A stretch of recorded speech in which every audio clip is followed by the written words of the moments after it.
Good afternoon, folks. Good to see you again. Hope you had a safe and warm weekend, as warm as could be, I suppose, with all the wonderful cold weather snap we had coming through here. A few of you probably got a little bit of snow and some rain and hail, and who knows, maybe some icy roads. So hope you stayed safe and in a warm house, and maybe had a fire going or got under some covers and did a little bit of reading, some writing, probably watched a little TV. Anyhow, good to have you again in the class today. So today we're going to be talking about the trade book publishers and the industry, the trade book publishing industry. Today there's really five major publishing companies out there. They call them the Big Five. There used to be a lot more, but over the last 20 or 30 years, they've really consolidated down, really as economic pressures, just like we have economic pressures ourselves, things like inflation and the cost of living, and wages not really keeping up with the inflation, the cost of living. So, the companies had to kind of go through the same tightening up. And the way that it happened, so they could keep making a little bit of profit, was for a lot of the bigger companies to buy up the smaller publishing companies. So what we have left are five of the big publishing companies. I'll go through them. Now, each of these publishing companies have what they call imprints beneath them. In other words, other sub publishing companies or smaller publishing companies. Let me give you an example here. For example, the first company I'm going to be talking about is the Penguin Random House Company. They have 250 imprints. And so, in other words, the imprints under Penguin Random House would be people like, or publishing presses called Knopf, Vintage, the Penguin Press, Hogarth, and those are all kind of major adult trade imprints. We also have under genre and commercial fiction imprints, publishers like Ballantine, Bantam, Delacorte. They even have, other notable prints like Pantheon and Viking and Doubleday. So all those imprints are under the house of Penguin Random House, right? And that company produces about 15,000 titles a year. So new books they take on and published. And then you have the second largest publisher is HarperCollins. They have about 65 imprints, and they publish about 10,000 titles a year. And probably the most familiar with them is the Harlequin series, the romance series. Third down on the list would be Simon and Schuster. They have about 35 imprints and 2,000 titles a year. Then one of the smaller ones, Hachette Book Group. They're not a bad group to get on with. I mean, they're still considered one of the big five, but they can sometimes be more open to new publications. But they only print about 1,000 titles a year. And then you have Macmillan with 2,000 titles a year, and Farrar, places like Farrar and what's the name of that company?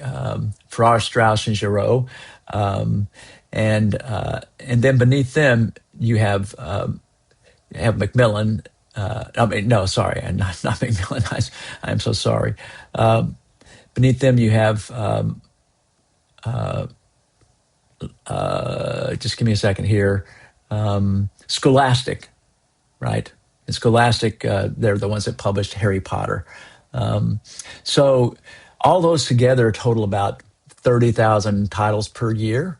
And then you have the smaller presses, the ones that are kind of literary presses and university presses. They publish about another 10,000 a year. So it's 30,000 titles a year. Not a lot, really, if you think about it. It's enough to allow a decent market, but there are a lot of people now trying to get published out there, especially considering the market for individuals who are self-publishing. Um, so the smaller presses have been able to keep on a better footing with the bigger presses because of the new technology that has allowed um, not only print on demand. In other words, you can publish, let's say, 500 books at a time, whereas at one time they had to set up big giant presses, and it was super expensive. I mean, when I'm saying big giant presses, I'm talking about presses that would take up an entire room, and set those up. And once they got them set up, well, they didn't want to run less than, I don't know, 5,000 books or 10,000 books at a time. But now you can get print on demand and get, maybe 500 books, or maybe even as little as 250 books published at a time. So that's helped out. And also Amazon. No matter how much you might hate on Amazon, their sales count for about 70 to 80% of book sales today. And because of that, we're able to get our books out there and get bigger exposure. Uh, Plus, it helps with our sales rank listings that are on there. If you have high sales ranks listings, well, then you have a better chance of publishing more. You also have access, once you publish a book on Amazon, to put your books into Kindle and also Audible. And in fact, and that doesn't cost anything. And once you publish your book, Audible, even if you don't have somebody record your book, a reader to record your book, they have like an AI that can do the AI reading of your book. So, those are all avenues for smaller publishers to be able to make their money and help the authors make their money too. In fact, the number of self-published books is maybe 1.5 million a year. That's a lot of books that are coming out. Um, the downside of such a surge in book publications via self-publishing is that the price of books has remained more or less flat over the past 15 or so years. Uh, you'll see why that's important once we get to the discussion of the profit and loss below. Um, so, with all these availability of getting published, self-publishing and such, why would you want to go through an agent or a big publisher? Um, Especially considering that most agents say they reject, and editors reject about 99% of their submissions. So high rejection rate. But, the high rejection rate means that if they do accept you, well, then you're in a pretty top category of writing. I mean, at least it can mean that. It doesn't always mean that, but if you are accepted, that's a feather in your cap, I suppose. Um, but what advantages do you gain by getting an agent and publishing at one of the big publishers? Well, the right publisher and agent can really be a great long-term partner and resource. They do things like help you produce better work and ensure more sales over the long term. One of the ways they help you produce better work is that they have these wonderful editors that work for them. Who will go through, if your book is accepted, the editors will go through your book with a fine tooth comb, word for word, looking for any discrepancies in the book, any typos, misspellings, things like that, and really polish that book up. I mean, it's easy if you're, or it's not difficult, maybe I should say, if you are writing a 120,000 word novel, and you have, let's say, 20 characters in that novel. Sometimes you may use the wrong character's name for another character, and it's just a small thing that happens, but readers notice it, and your editor will notice that, and they will find those problems. They also find things like discrepancies in facts, because a lot of times in a particular geographic area, or you're at a certain place in history, and so they look for those kind of mistakes in there and correct them so that our work comes out more polished and professional. Um, so the other thing that they can help with, though, is that um, um, they can make sure that your promotional and marketing is strong. Now we're going to get to that in a second, but uh, they, by providing kind of this national and international distribution, well then that means you get a lot more views and a lot more recognition because your book is getting to a wider audience, and that's a really important part of the entire process. Also, you can receive an advance on publication, which advances can range anywhere from $5,000 to $20,000. And what an advance means is that if you sign a contract with a publisher, the bigger publishers, they will probably advance you $5,000 to $20,000 before the book's even published, to help out with living expenses, your own promotional materials, uh, uh, making a living once you get a big enough contract. But even at the beginning, the bigger publishers, you probably get a $5,000, $3,000 to $5,000 advance at the least, which is nice, to have that advance and to be able to have that extra money coming in. Um, and you're also going to get paid on royalties, but we're going to cover that in a second. So sometimes also, if you have an agent, they're really good at bargaining for getting more money, um, particularly if your book uh, goes on auction, meaning that more than one publisher likes the book and they want to publish it for you. Well, then what will happen is the agent will work between those publishers and maybe garner longer or a multi-book contract, for example. So maybe they'll get a contract where the publisher's not just committing to one book, but they'll commit to two books or possibly even three. That doesn't happen very often, three, but maybe three. Um, and so that's nice to have that kind of out in front of you so that as you're working on your next novel, you know already that it's going to get published. You don't have to worry about that part of it. All you got to do is get the work done, right? Which is the hardest part, anyhow, in some ways. So another way that it's really helpful to be at the big publishers is as I said, they help with marketing and packaging. In other words, they have these wonderful experts who can put covers together, make it look just pristine and beautiful, and then put it out there, market it out into the world. And not all of us are great at marketing and promotion, so it's good to have somebody who's a professional who can do that for us. So they can be a fantastic business partner, most of the time, uh, uh, depending on, who we get. And generally, if we get an agent, they're going to be in love with our work or they would not sign us on. And they're going to really work hard to promote our book and to make sure that it gets out there and does the best it can do. Um, so maybe we might want to talk a little bit about, to better understand why the big publishers and even the mid and small presses are so picky about what they publish. It's really all about profit and loss, or what they call P&L. They have to ask themselves, the publisher has to ask themselves, does it make sense? Are the profits or the sales going to exceed the costs, which include production and manufacturing? And within production, you have the editing process and the reviewing process and all these other processes that are going on in the background. So they need to try to make sure the best they can that through their system that it's going to work for you and for them.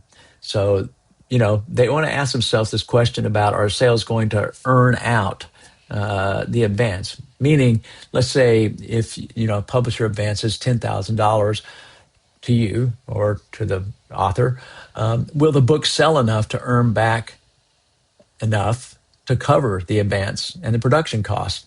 And stats are not good for them. I mean, it's about only 70% 70% do not cover the cost. That means only 30% is what they're of the people that they're publishing are actually covering the cost of the advance. So they're kind of losing the money there at the top. That's why, they have to put in that profit margin so that they can make up for those sales that don't happen or don't meet the standard they're looking for. Um, so how are they going to decide how much to advance you and and and that depends basically on about three or four things. First, they're looking at your projected sales, and they're based on some general criteria. They're looking at past sales of books if you've already published a book, or if it's a debut title, if it's your first book, well, then they're going to look at comparable authors and comparable genres to see what the sales are in those areas, right? So they're also going to look at recent performance of the book's genre or category for the publisher. So, different publishers are kind of specializing in particular areas. And so let's say I get a contract at Penguin um, and and they say, well, no, stop. Let's say I don't get a contract with Penguin. And the reason is because they love my book. The agent thought it was great. Publisher gets it. Their editors think it's wonderful. They fall in love with it. Well, they have to take it in front of their board and pitch it to the board to make sure that the board's going to approve. But what happens at the board is the board is going to talk about things like, well, how many of these, let's say it's a mystery adventure, how many of these mystery adventures have we already published or committed to publish this year? If that number is too high, let's say they've already committed to publish 3 other authors that year in that area. Well, then they're looking at it and saying, well, the market is not going to be able to handle one more book in this area. So although we love the book, we're going to have to pass on it for now, right? Which means maybe you can go back the next year and, they take a second bite at it. Not always, but so those are the kind of considerations they're looking at. So they're also going to look at the kind of subsidiary rights and the deals that they might be able to make. In other words, your book might have a particular interest that people living in Germany might like, or maybe it's a genre that German people really love. Well, they might be able to, kind of say, oh, look, we could sell X amount of books to our overseas department, and that would help out. They're also looking for, if is there a buzz about the book? In other words, has the author kind of created already, whether it's because they published a book before or it's even their first book, but they've gotten a lot of kind of notice on this first book by reviewers or whatever. Maybe because maybe you've already published a lot of short stories or poems in smaller journals, and people have taken notice of that, and they're like, "Oh, this is a young, upcoming author. We need to really pay attention to them." So, if there's already judge buzz being generated about it, well, that's going to help to kind of push them to say, "Okay, we can go ahead and take this book on." So. If there is a big buzz, that's often when you'll get the auction that I was talking about earlier. All right, so once you have one book published, there's also a record of sales, and therefore it's easier for the publishers to determine whether or not to take a chance with you. And that includes if you've self-published, meaning, if let's say your first book was self-published, but it did fairly well. It sold, I don't know, 5 to 8,000 books. That's not bad for self-published. They'll look at that and they'll go, oh, wow, the self-published, they sold 8,000 of these books. I think with our backing and such, we can really pump that number up. And so they might take you on, even though it was your first book was self-published. But those sales have to be there. They really are looking, because they have to make that money so they can pay the bills. I want to talk about royalty rates, so you'll kind of give you a better idea about exactly the financial aspect of what you're looking at as a money making proposition to go into the book publishing industry here. So generally, you'll receive from the publisher each time a book is sold royalties, right? So the royalties rates are fairly standard. 1 to 5,000 book sales, you're going to get about 8% royalties. If it's a 5,001 to 10,000, you're going to get 10%. If it's 10,001 to 20,000, you're going to get 12.5%. And if it's 20,001 to higher, well, then you can get 15% royalties. Okay. So just to give you an idea of what that means, let's say, if you study, you can study the chart in the book. It's covering the payments and how they come to those numbers, those percentages, right? I'm not going to go through that here. But let's just say, depending on what it is, hardcover, paperback, ebook, you're looking at somewhere between $1.30 for a paperback to $2.10 for Kindle. The rate's not much higher for the mid to small presses either. It's not like you're going to get a lot more if you publish at a mid or small press, because they still need to make that profit too. So to sum it up, as you can kind of start seeing, the competition's fierce. Therefore, the marketing and promotion, including your own efforts, is going to be extremely important for you to make inroads into the field. Let me make the math easy. Let's split the sale of your first book evenly between paperback and Kindle books or ebooks. All right. So that would be about $1.75 per sale. So to make $17,500 a year, you would need to sell 10,000 books. That's a lot of books.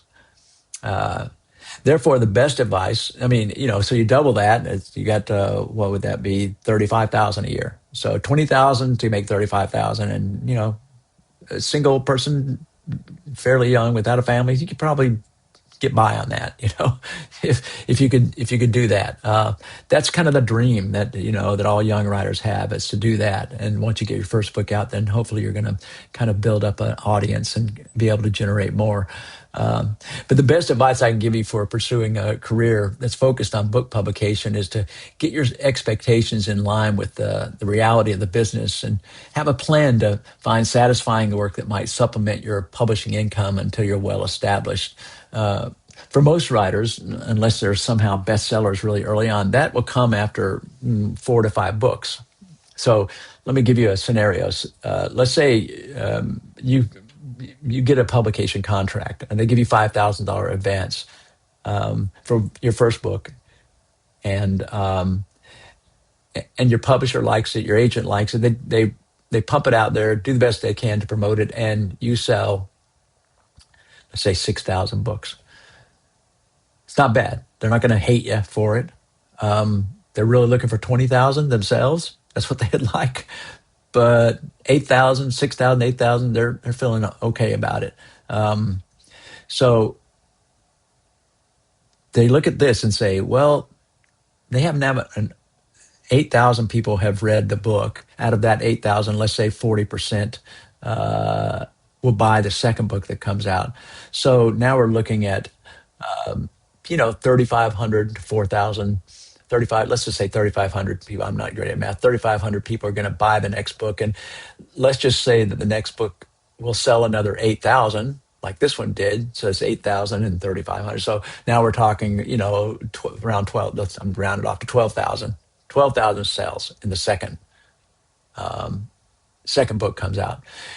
Third book, they're going to say, well, maybe 6,000 to 8,000 people will come back to read the third book, and then we're going to add another, 6 to 8 onto that. So now, we're talking about maybe 15 or 17 to 20,000 in sales.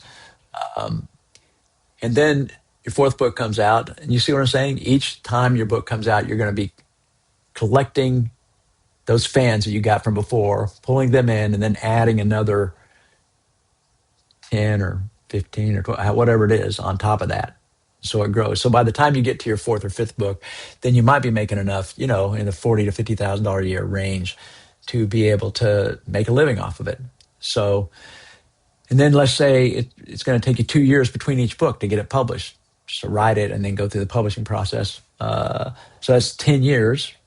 And so, you know, I think that's a good way of kind of looking at your career arc, is to think, it's going to take 8 to 10 years probably for me to get there, that place where I'm really able to settle down and just do this full time, nothing else, just writing. Okay. So that's about it for this section on the trade book publishing industry. I did want to touch on something that a couple of writers have kind of discussed with me, and about my expectations for the course. And I look at this course as it's a 5,000 level course, which is a graduate level or an upper level senior course for creative writers.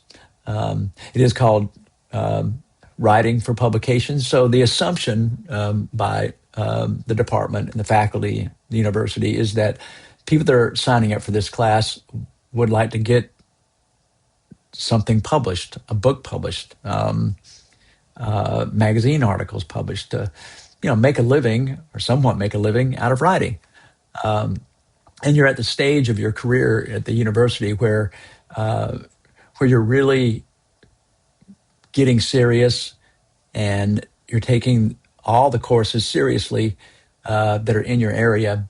And therefore, your responses on the exercises, discussions, the assignments, the responses should reflect that. They should reflect a serious approach to the work, and something that maybe 2 or 3 sentences is not going to really hit that kind of level of expertise that we're looking for, and commitment to learning in this upper level class. So, remember, everything that I've assigned for you and everything that I'm asking you to do in the course is because I want to help you to be a successful writer, to be able to get out in the world and have a good life as a writer. And so, it's all for the benefit of you anyhow. I'm not all that concerned with the grades, and in the sense of, I'm not going to really push too hard on you. And you have a lot of points you can make up. These discussions and all these assignments are worth like 10 points, but there's 540 points altogether in the course. So getting a couple of 8s out of 10 is not going to hurt you at all. You'll be fine. So I want you guys to relax and have fun, enjoy it, and but work hard and see what you can learn that will help you to advance your desires and your goals forward in becoming a professional writer. All right. Thank you so much for taking time out to put some work into the class. I appreciate it. I'll see you next time. Bye-bye.